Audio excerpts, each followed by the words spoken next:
Howdy. What up, gang? So, it's what's that? I don't even know. It's the 31st. I actually do know that. What time is it though? 12:54. Dang, it's 1 p.m. already. So I woke up pretty late today, 11 a.m. I went to bed. I woke up like a couple times and just went back to bed because I was dumb tired. I think I went to bed at like 12 or something this morning. It was like 12:30 this morning. Actually, that's a lie. I was up at like 1:30. Yeah. So I probably went to bed at like 1:30, 2 a.m. Cool. But the thing is, for the past like 3, 4 days, I've been getting like 4.5, maybe 5 hours of sleep. So I was off like, in the past 72 hours, I was off like maybe 15 hours of sleep. So I definitely needed it. Okay. But, since that happened, woke up, um, and I basically, just kind of had like a little late day to my meditation or to my, like my daily disciplines.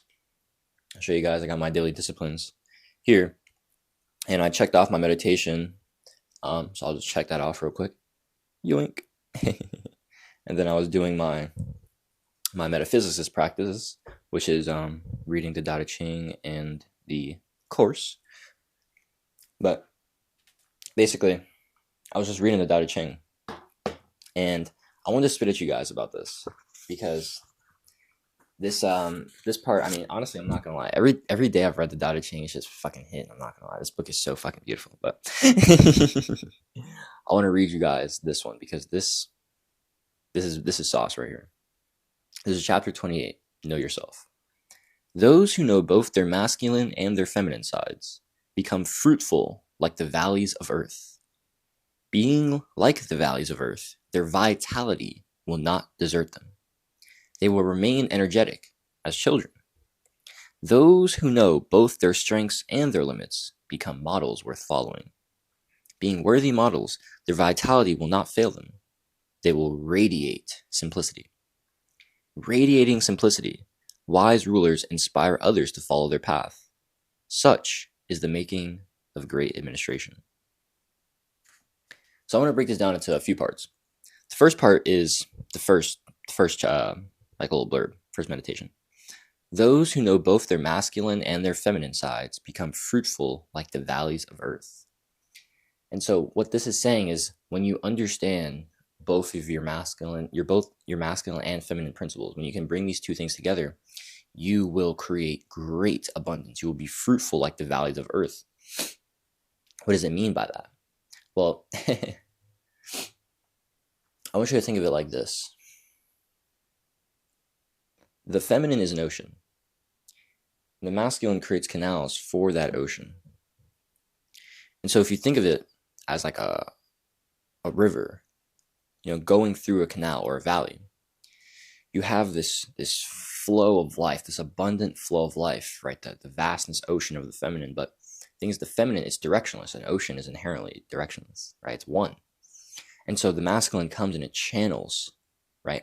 The canal channels and it directs the ocean, it directs the energy. Fruitful like the valley means that you sit not just with your feminine and the flow, but you have the intention, you have the structure of the masculine. You can really bring these two principles together, and that's how you start creating things. The seventh Hermetic principle of gender teaches us this. In the Kybalion, it says that all things have their masculine and feminine principles. No, I forgot. Whatever. But basically, all things have their masculine and feminine properties because the masculine and feminine are required to come together to create anything. Just like man and woman are required to come together to make a baby, the masculine and feminine must come together to create anything, to create any change, to create any movement, to create any shift, to create any expression, whatever. Any change, anything, any creation, both the masculine and feminine principle in whatever manifestation that's required. That's how it is. When it comes to creating an atom, proton, electron. When it comes to creating a baby, man and woman. Right? When it comes to creating shit. I was thinking of like like a piece, like a project, like art, like the creativity and productivity, right? Ideation and actualization, or the vision and the structure, so you can actually get to the vision, right? The structure and the flow, whatever. You need both the masculine and the feminine principles to come together if you want to create anything. And so both these masculine and feminine principles, they are inside of you. The masculine to pursue, the feminine to attract, the masculine to give, the feminine to receive, the masculine to work, to will, to intend, right? The masculine is about intention, it's about will. The feminine to create, to energize, to animate. We need both. And so when you can understand both your masculine and your feminine, and you can really hold both of these, you'll start creating magic. Jesus said in the Gospel of Thomas, when the two merge into one, you'll say, move to that mountain, and the mountain will move. Jesus was saying that when you bring the two into one, right? When you merge the inner and the outer, the upper and the lower, the masculine and the feminine, and you can harmonize, you'll have crazy power. Trust me. Okay, so that was the masculine and the feminine. And then this also really ties in to the second one. That was great. It says, those who know both their strengths and their limits become models worth following. And this is really about integrating the shadow. This is about willing to show your vulnerability, show your weaknesses. This is something that I've been embracing more on YouTube. One, about like being polarizing, being authentic, like sharing my beliefs and like not giving a fuck. Just being myself, you know what I mean? But at the same time, it's also about it's about that willingness to share the things that you're struggling with. It's about that willingness to share your hard times, your struggles, your vulnerabilities, right? Like I've been struggling a lot with like desire, like sexual desire, for the past month and a half. And I've only recently come into this new awareness over the past week that has really like been so transformative for me. And now it's like been so great, and I'm really loving where I've gotten with this like conscious darkness and integrating the shadow, you know what I mean? Embodying the persona. It's like you are a unique version of the divine. And the thing is, that unique self hasn't been expressed, it's been repressed, and thus it's been put into the shadow. Right? The shadow is still you. It's just the unintegrated, repressed versions of you. And so what you need to do is not further repress them. You need to put them into light, bring them into light. You need to integrate them into yourself, bring them within yourself. And only those who know their strengths and their weaknesses are truly leaders worth following. Let me actually read you guys this. So in the DRC Inner Circle group chat, I was talking to my dog Jake. Basically, for my paid subscribers on my Substack, you guys get to join up and chop it up with me and a couple other conscious creators, like-minded Renaissance creators who are leveling up. But basically, Jake was talking about something that, like, basically just like his goals and something he's trying to do in terms of like overcoming resistance. And I felt like he basically,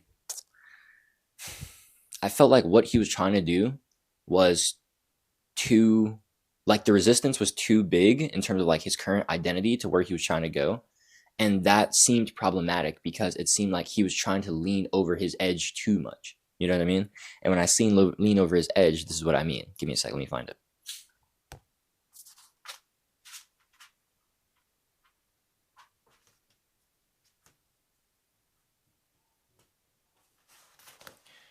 Okay, so chapter 4 of The Way of the Spirit Man is called Know Your Real Edge and Don't Fake It. So I'll just read you guys this. It is fuck, I gotta take these fucking glasses off. Let me take these fucking glasses off. Oh well. Alright. Chapter 4. Know your real edge and don't fake it.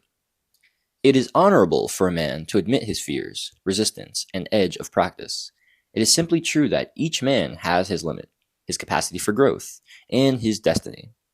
But it is dishonorable for him to lie to himself or others about his real place. He shouldn't pretend he is more enlightened than he is, nor should he stop short of his actual edge. The more a man is playing his real edge, the more valuable he is as good company for other men. The more he can be trusted to be authentic and fully present. Where a man's edge is located is less important than whether he is actually living his edge in truth, rather than being lazy or deluded. So your edge is basically, where's your current challenge? Where's your current skill level? Right? It's very similar to flow state, right? If you have your skill level, but your challenge is too high, you're actually way too far above your edge, you're going to be anxious. You're not going to take action. But if you have a skill level and your challenge is too far below your edge, you're going to be bored, right? You're not going to take action. Right? And so don't be lazy. Don't give yourself a good enough challenge, okay? But also don't delude yourself and think that you can do something that you can't. If I tried to lift a 50-pound dumbbell, it wouldn't move. You know why? Because I can't lift that much weight. It's not because I'm like a piece of shit who can't like move. It's that I can't pick it up.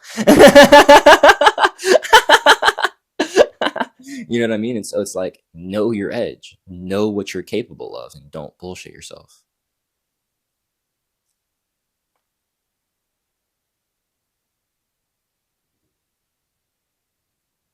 Yeah, okay, no, we're gonna read it. I thought about not reading the rest of this and leaving it there, but the end of this chapter hits, so I'm gonna read the chapter. Pick an area of your life, perhaps your intimate relationship, your career, your relationship with your children, or your spiritual practice. For instance, you are currently doing something to earn a living. Where do your fears stop you from making a larger contribution to mankind, from earning a higher income, or from earning money in a more creative and enjoyable way? If you were absolutely fearless, would you be earning a living in exactly the same way as you are now? Your edge is where you stop short, or where you compromise your fullest gift, and instead cater to your fears. Have you lost touch with the fears that are limiting and shaping your income and style of livelihood? If you have deluded yourself and feel that you are not afraid, then you are lying to yourself. All men are afraid, unless they are perfectly free. If you cannot admit this, you are pretending to yourself and to others. Your friends will fear you. Your friends will feel your fear, even if you do not. Thus, they will lose trust in you, knowing you are deluding yourself, lying to yourself, and therefore likely to lie to them, consciously or unconsciously. Or perhaps you are very aware of your fears, your fear to take risks, your fear of failing, or your fear of succeeding. Perhaps you are comfortable with your life and you fear the lifestyle change that might accompany a change in career, even though the new career will be closer to what you really want to do with your life. Some men fear the feeling of fear and therefore don't even approach their edge. They choose a job they know they can do well and easily, and don't even approach the fullest giving of their gift. Their lives are relatively secure and comfortable, but dead. They lack the aliveness, the depth, and the inspirational energy that is the sign of a man living at his edge. If you are this kind of man who is hanging back, working hard perhaps, but not at your real edge, other men will not be able to trust that you can and will help them live at their edge and give their fullest gift. As an experiment, describe your edge with respect to your career out loud to yourself. Say something like, I know I could be earning more money, but I am too lazy to put in the extra hours it would take. I know I could give more of my true gift, but I'm afraid that I may not succeed, and then I will be a penniless failure. I spent 15 years developing my career, and I'm afraid to let it go and start fresh, even though I know that I spend most of my life doing things I have no real interest in doing. I could be making more money in more creative ways, but I spend too much time watching TV rather than being creative. Honor your edge. Honor your choices. Be honest with yourself about them. Be honest with your friends about them. A fearful man who knows he is fearful is far more trustable than a fearful man who isn't aware of his fear. And a fearful man who still leans into his fear, living at his edge and putting his gift out there, or is putting his gift out from there. Let me read that again. And a fearful man who still leans into his fear, living at his edge and putting his gift out from there, is more trustworthy and more inspirational than a fearful man who hangs back in the comfort zone, unwilling to even experience his fear on a day-to-day level. A free man is free to acknowledge his fears without holding them. I mean, fuck. Yeah. All right, pay attention. This is the money right here, all right? A free man is free to acknowledge his fears without hiding them or hiding from them. Live with your lips pressed against your fears, kissing your fears, neither pulling back nor aggressively violating them. See, the thing is, guys, fear shouldn't be your friend or even your best friend. It should be your lover. Yesterday, I talked about this. How you have to make love to the resistance. You have to make love to the struggle. You have to make love to the shadow. Make love to the fight. Feel the resistance. Feel the struggle. Feel the pain.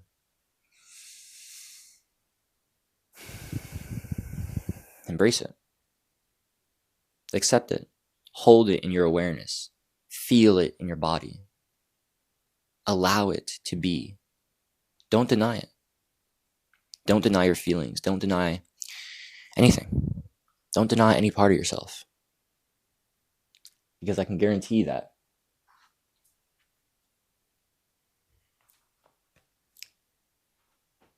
when you're living at your edge, you'll feel more alive than ever.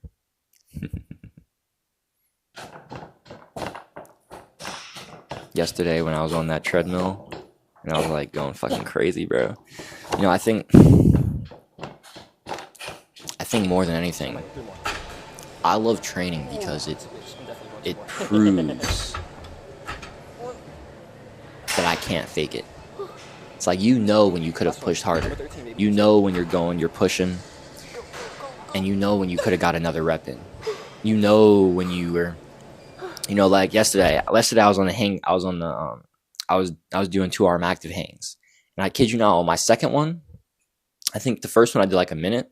The second one I only did like 40 seconds. I think no. The second one I did a minute 5 seconds, or a minute 10 seconds. The third one I only did 40 seconds. I kid you not. On that final one, I was literally going until like my hands literally slipped off the pole. Come on.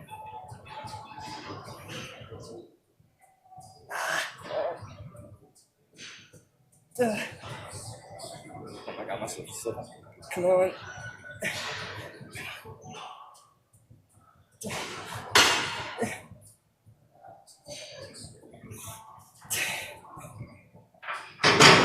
Okay, I just slipped off the fucking bar. Alright, well, that happened. Alright, 40, 45-ish. Let me write those down real quick, actually. Fuck, man. Alright, shoulder repair. 2 arm active hang. We got a 1 minute. We got a 110, and we got a 45 second. Alright, that's pretty good. Cardio time. Like, I was going, like, and I was holding on, like, hand, like, grip loosening, and I was like, I was trying to get those last few seconds, bro. I was going that entire time, bro. That's living at your edge. When you're pushing and you're like, ooh, you feel like your leg, like you feel like your arm, your muscle wants to give out, but you just, you get that rep in, you get that extension, you get that full range of motion. That's living right at your edge, right past your edge. That's where you have to live. Don't bullshit yourself, all right? Don't bullshit yourself. Know your strengths and your weaknesses. Know your masculine and your feminine parts. Know yourself and accept yourself. Because once you can do those 2 things,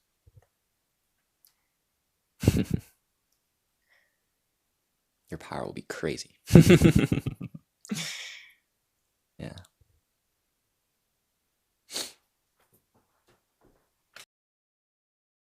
All right, so we just got to the gym. Haven't changed yet because I just thought about this and I wanted to spit at this. I wanted to spit at you guys before I lifted. You guys know me. if I got an idea, I gotta act on it. I gotta write it down. I gotta do it. I gotta make it happen. Even if that means starting it and not finishing it, which is why I have 45 drafts in my Substack. But that's besides the point. I probably have at least double that in terms of unfinished videos that will never see the light of day, that are just sitting in DaVinci Resolve. Point aside. I need you guys to fall in love with the process. Yesterday when I was at work, my manager, Xavier, he'd asked me, he was like, yo, Jaden, so what's been going on with your YouTube journey? And I was like, honestly, I haven't even really been like doing YouTube. Like I haven't been focusing on it like that recently, because I've more so been putting my focus on Substack. And so I kind of broke that down to him, how, I started doing YouTube for real, like really consistently back in May. And then I started taking like writing more seriously. I started just dabbling in it more in like June, July. I was still really doing it. Like when I look back actually to see when I did the first issue of Jaden's Curiosity Chronicles, looking back, because I just did issue 100. It was actually on the 30th, I'm pretty sure. It was May 30th. So two weeks after I started my daily uploads, I wrote my first newsletter. I wasn't consistent with it until I didn't like truly get consistent with Jaden's Curiosity Chronicles until November, which is basically like when I decided to start doing it daily. That's really when I got consistent with that shit for real.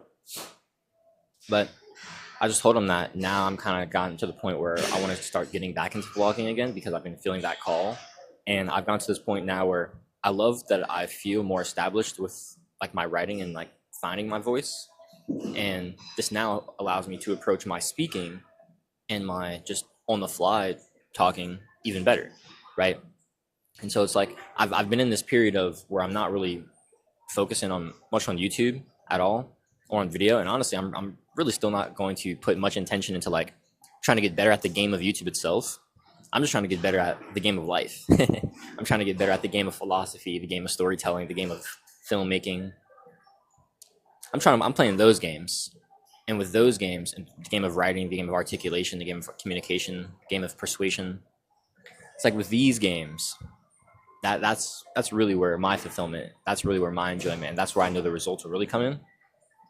So I'm just in the process right now. You know what I mean? It's like, yeah, I don't have all the coaching clients I want right now, so I can be a digital nomad and live in Bali, go train kickboxing with my mentor Hamza. It's like, yeah, I want to do that, but we're not there right now, and that's cool, because you know what? Life is amazing right now as well. And although I want to move closer to that reality that I desire, that doesn't mean that I'm running away from this one. I'm embracing it. I'm in love with where I'm at right now. I'm in love with the process, like genuinely in love with the process. Like it's so crazy how in love with the process I am. And I need you guys to adopt the same mentality, because it's not always fun. Like it's not always easy. It's ups and downs. Fifth Hermetic Principle of Rhythm teaches us this, right? Like life is ebbs and flows. Life is in and outs. Life is, the highs and the lows. It's not always good, right? Sometimes shit's bad. Sometimes shit's whack. Sometimes it hurts. Sometimes we struggle, right? I do as well, a lot. But in that struggle, I still hold just as much joy, just as much zest, just as much vitality, just as much love for life. I'm able to hold both. I don't need to deny one to have the other. And since I can rise above polarity, since I can hold both, I can have this experience of beauty, of peace, of aliveness, of genuinely being in love with the process.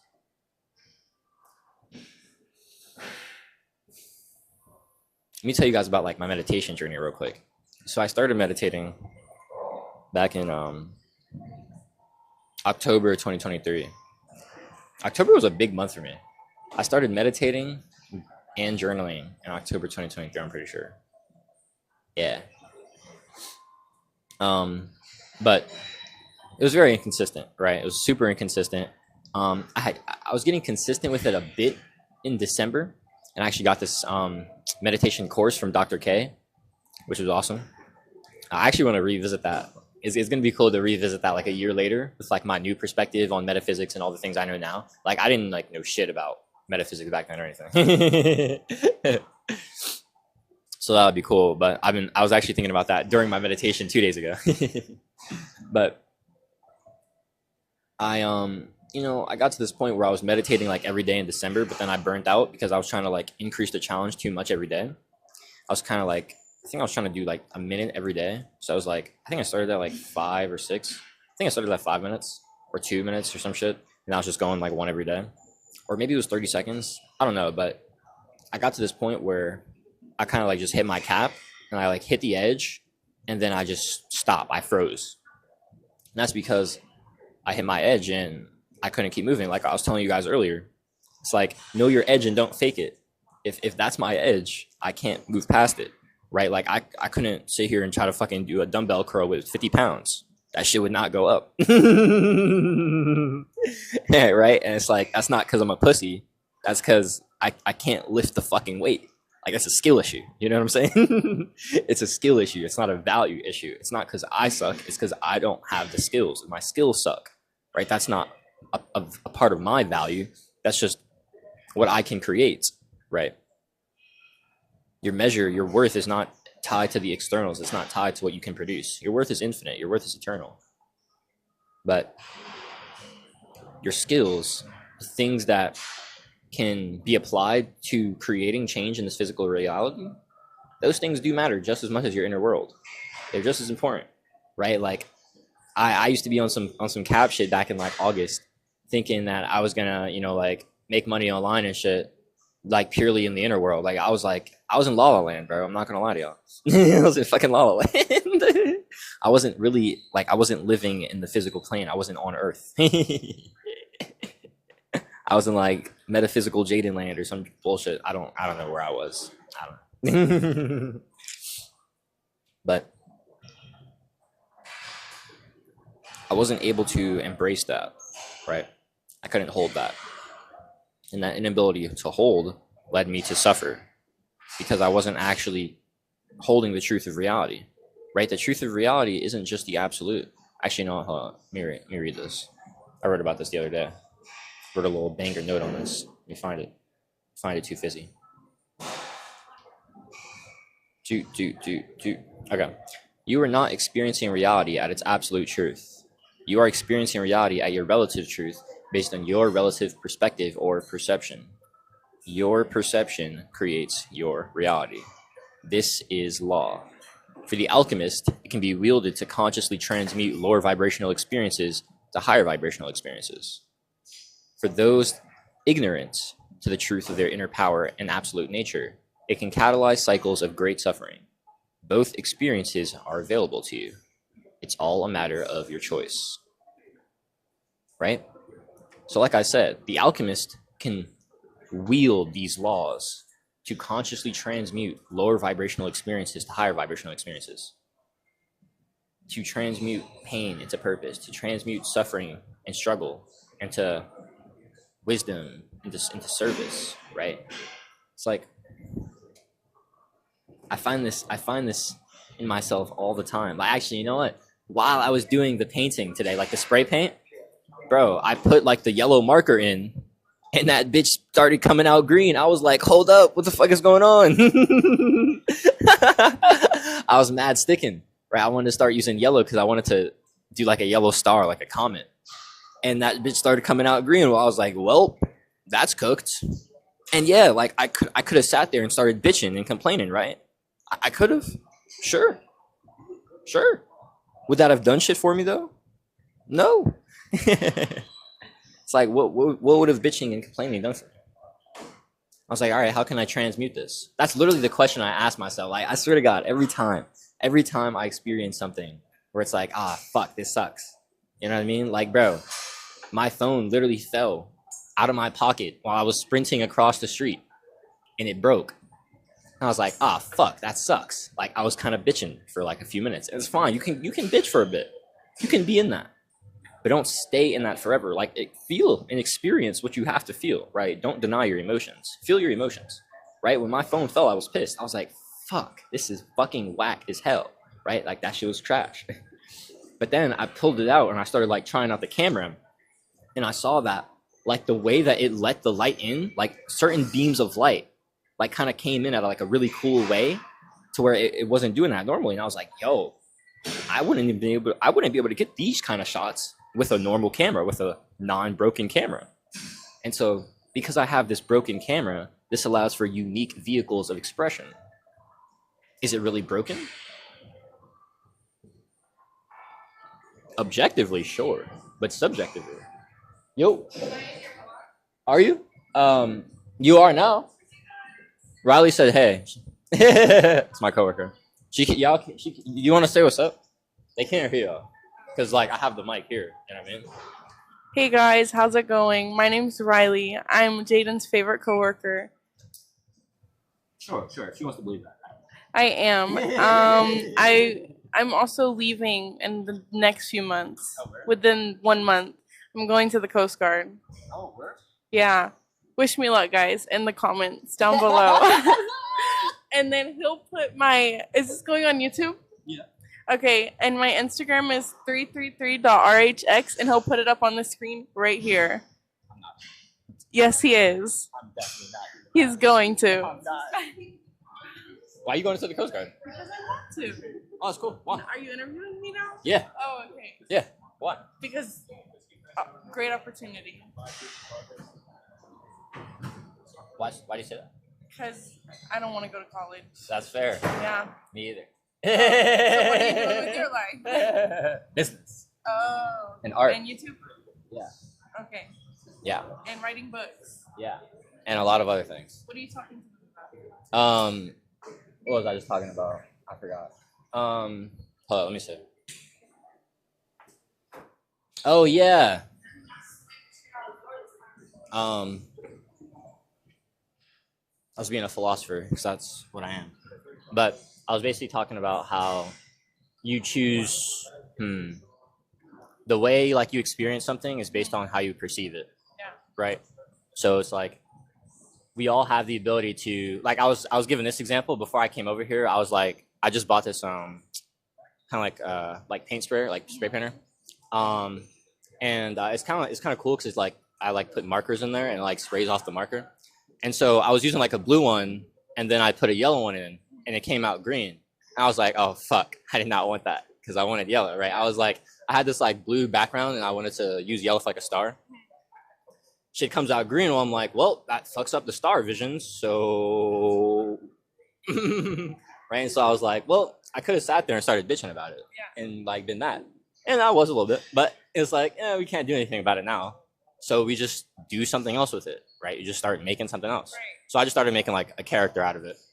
But it's like all opportunities, like all bad experiences are an opportunity to find the gratitude in it, to find something that it can be used for, right? I like to say that art is the primary vehicle of transmutation for the alchemist. There you go. Yeah. That was really good. Thank Very you. amazing. Okay. I'll let you back to your YouTube video. Thank you. Do you want to plug that again? Because I'm not gonna put it on screen. My Instagram is 333.rhx. One more time, 333.rhx. Follow me. You know what I mean? Let's fuck with Riley. All right. But word. Like I was saying, I could have been bitching. I could have been mad. I could have been like sticking about my my painting, but I just made a character out of it instead. I'm gonna go home and finish it. But guys, like I said to Riley, art is the primary vehicle of transmutation for the alchemist. The thing is about art is that inherently it holds value. Art inherently itself is value because it is expression. It is life. Art is expression. Art is life. Art is communication. Art is emotion. Art is experience. Art is depth. It's impossible to really put art into words because art captures what cannot be put into words. And And by creating your own art, you can take your own hard experiences and you can alchemize them. You can turn difficult experiences into a beautiful piece of poetry. My first poem, Forever, it was rooted in a moment, a very, very beautiful moment, but a moment that I held on to a lot with a relationship that held a lot of like pain for me. You know what I mean?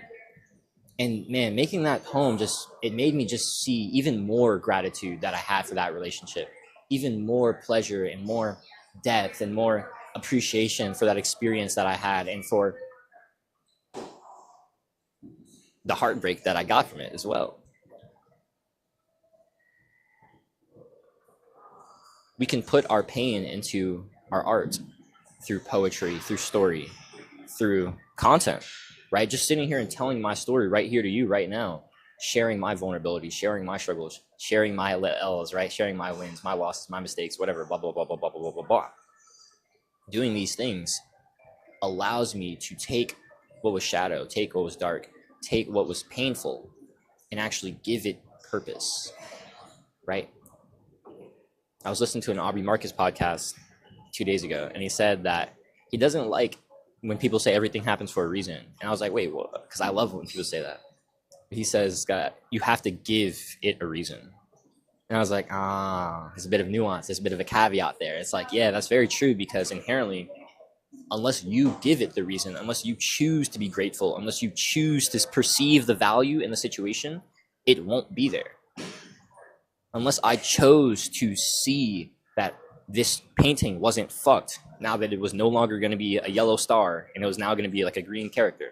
I'm thinking like an astronaut, you know what I mean? Like a spaceman or some shit. I could have seen it as, well, this is a piece of shit now. It's like, no, this is just something that I originally intended to not have, but hey, through the art of alchemy, we've brought something new to life.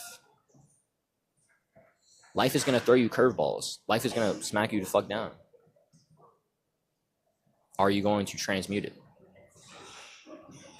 I started talking about my meditation journey because I wanted to give you guys that context of like, for like a year, basically, like of my spirituality journey, I wasn't really like meditating consistently or doing anything like that. I tried to, and I had my stints, like of meditating like first thing every morning, or like journaling first thing every morning. And I had my times where I was like going on walks outside, but I didn't like have like a disciplined stillness practice. The thing is, that's okay. And now I've had one for the past 3 weeks. On January 5th, I decided that I wanted to incorporate like a daily meditation into my life. Like, it's like, bro, I can't be a spiritual teacher and not be prioritizing my own spirituality, like my own philosophy, right? My own like connection to my inner world, right? It's like, if I'm not constantly seeking, not seeking, but if I'm not constantly connecting with that truth of my being, and if I'm not constantly seeking to understand myself deeper as well, then how can I come to my people with new truths? You know what I mean? So if I'm not prioritizing my connection to myself, how can I serve my people the best? You know what I mean? And so it was out of purpose that this discipline of like meditating every day came. And so on January 5th, I started it. It's January 31st right now. I've missed maybe 2 days. I know one for sure, maybe two, but it's been lit. And I started at 5 minutes, and every day up until literally yesterday was the final day I was increasing time. I basically just increased it by 15 seconds. 3 days ago, I started doing like 11 seconds because things kind of got weird, one of those meditation sessions. But now I went from 5 minutes, January 5th, 15 seconds every day, and now I'm at 9:55. And I'm going to stay at 9:55 because like the numerology, which is cool. I like that. 9 is like the end of cycles. 5 is the number of change. So like 9:55 is like change, cycles, evolution, growth. You know what I mean? I like that. So that's my meditation journey now, right? But I've really gotten to that point where I've actually been able to feel into this practice where like meditating every day, like this actually feels super aligned. And even though I'd be coping about it every morning, like I'd be coping. But when I do it, when I'm in it, I feel so amazing. After I feel so amazing, that's how you know it's what you're supposed to really genuinely be doing. You're fulfilled by it. like at the end of last year, I set a goal to write a newsletter every day of quarter 1. That goal is not being actualized because that goal is actually not really what matters. It wasn't really about the sheer number of volume. It was about who I was becoming in the process, right? It was about articulating myself better as a storyteller. It was about expressing myself deeper. It was about providing more value and showing up consistently, right? And I've done a lot of the work to get to that point where I've felt good about where I'm at.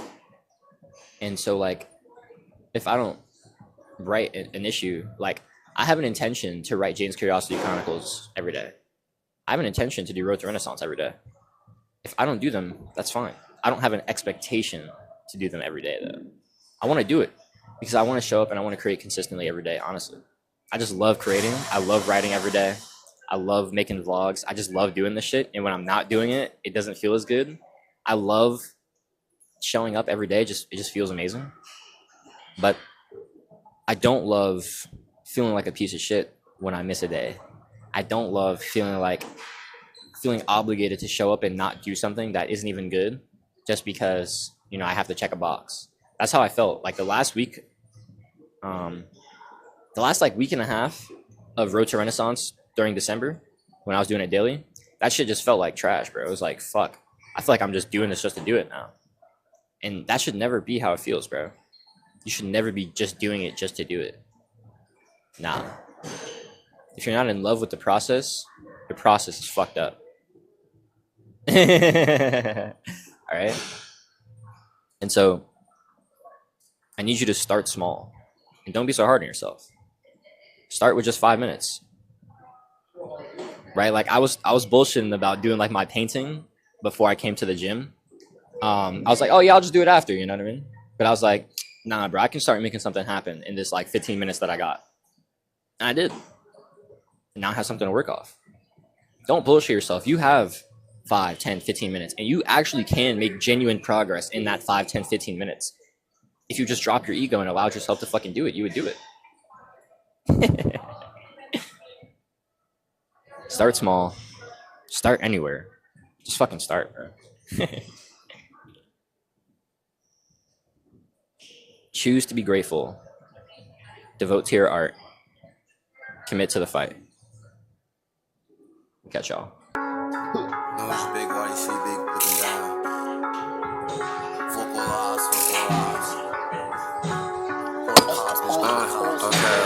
Hey, Bob, bitch. Rule number 1, if you fuck with off, then you better off doing than fucking with me. Rule number 2, if you think that you smarter than game, we gon' leave a dumbass in the street. Rule number 3, if you know that it's hot in the streets, no better than sitting in V. Cause if you in the ball and I'm needing a W and family burying you in the Jeep, then come to the road, spawn and dropping your bro. His brains gon' be hitting the floor. All eyes on that dog, we never gon' fuck for a hoe. Then why does he stick to the code? Then come to the road, spawn and dropping your bro. His brains gon' be hitting the floor. All eyes on that dog, we never gon' fuck for a hoe. Then why does he stick to the code? We spinning our heart, hit it. That Carter he flex, ready. Pop with the cup with the knots, end it. That little thug at the drop, send it. Put it, we send him to God. I do not depend on niggas when it comes to the homies. I stay walking down with a rod. I stay with a tug, that S on my chest, I'm a grind for a check, but that shit right on God. And I'm leaving that shit up to bro. If you go to the pigs, then I think we'll be told. And I'm praying that bro never fold. If he act like a rat, then we sending him home. And I stay with this chop like the vet. Get wet broad day, but it's itching your chest. And this big whitey see with the best. If you drop my water, we gon' need you a vest. If you drop my water, my niggas gon' dump. If you drop my water, my niggas gon' stomp. We gon' chop over rat, leave his head like a stump. I'm addicted to green and we stuck to my thumb. I'm addicted to blick and we getting them going. And I'm putting the words in my song. Fuck it, I'm won't see they going. Give them a strap, see it broke before. Rule number 1, if you fuck it off, then you better off gold than fucking with me. Rule number 2, if you think that you smarter than game, we gon' leave a dumbass in the street. Rule number 3, if you know that it's hot in the streets, no better than sitting in V's. Cause if you in the ball and I'm needing a W and family burying you in the G. Then come to the road, we spotting and dropping your bro. His brains gon' be hitting the floor. All eyes on that dog, we never gon' fall for a hoe. Then why does he stick to the code? Then come to the road, we spotting and dropping your bro. His brains gon' be hitting the floor. All eyes on that dog, we never gon' fall for a hoe. Then why does he stick to the code? Then come to the road, we spotting and dropping your bro. His brains gon' be hitting the floor. All eyes on that dog, we never gon' fall for a hoe. Then why does he stick to the code? Then come to the road, we spotting and dropping your bro. His brains gon' be hitting the floor. All eyes on that dog, we never gon' fall for a hoe. Then why does he stick to the code? Yeah. Niggas already know who the fuck it is, nigga. It's Big Ghost, the Big Blickin' baby. Stop playing with me, nigga. Big YC, Big Ghost. Fuck you. Alright, well, I just recorded this and didn't actually record. That's nice. Y'all good, bro? Yeah, you're good, bro. You're good. No, y'all good. the funniest thing about vlogging nowadays is that I actually like people will be like not wanting to fuck up your shot and shit. But it's actually like I actually like when people are in my shot because it shows that I'm actually in life and that like shit is actually going on and I'm actually just out here vlogging in real life and shit because I'm him. But just finished up the bike. Did 3.33 miles total. You're all good. You're all good. You can go ahead. I did 1.9 miles just chilling. I was like reading the comic. It was rocking. And then put it down and then about 0.9 miles more, so about 2.7, 2.8. I was kind of just going like medium pace, and then I started like pushing super hard for the last 0.5 miles to clock us out at 3.33. So legs are feeling super Dunsville. If we add up, you know, my leg day and my run yesterday, it makes sense. That's why. So gonna hit some active recovery, get that massage, get these things hit. That's about to bless. Bop.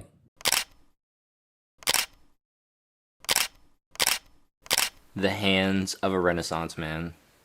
I got fucking paint on my shit from the painting. And I got blisters and fucking and calluses.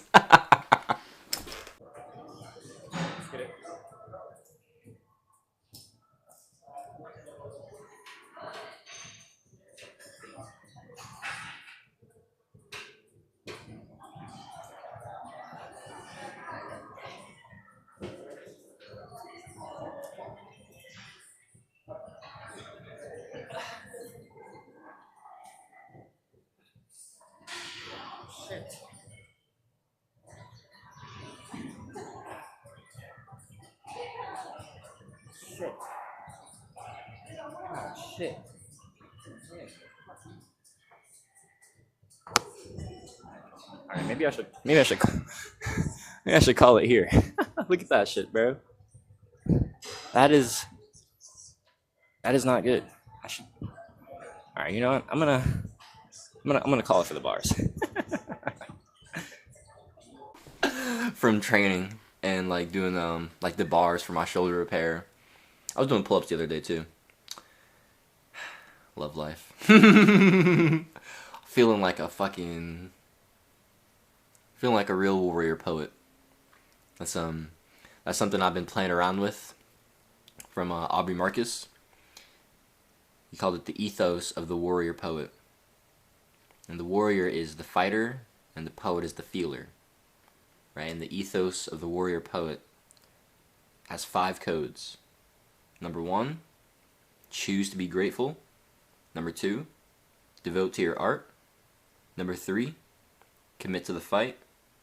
Number 4, celebrate your wins and grieve your losses. Number 5, keep your word to yourself. So, yeah. Feeling like a real warrior poet right now, not gonna lie. And my hands got the evidence to prove it. Pretty cool. Do it today. Be better for it tomorrow. Stay blessed. Stay loving. Catch y'all. Thumbs up. Yo, gang. I'm mad sticking right now, bro. I just thought, like, bro, I was about to hop on the bike. I got Catwoman here. I was about to tap in, read some of that. You know what I mean? That show's about to be rocking. I tapped my pockets, right? Because I was, I forgot. I don't know why. I hopped on the bike and I think I was gonna come back to the locker room, and so I start checking my pockets. I'm like,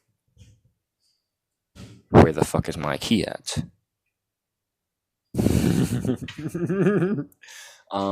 Kind of need the key to my lock if I want to open my locker so I can get my shit. You know what I mean? So, there we go. The key is very important, and I was just tripping because I was just tapping my pockets all crazy. I'm like, bro, this key is not here. So I was like, oh, I'm fucked. That's pretty nice. Okay. And I haven't like been super here like tripping about it, like super like getting emotional about it, like super mad or super angry or super like anxious or anything. I've just been like, fuck, this is fuck. Like I've been sitting here trying to look around, like, where the fuck is this shit? I tap my pockets, and I feel something strange on the back of my mic.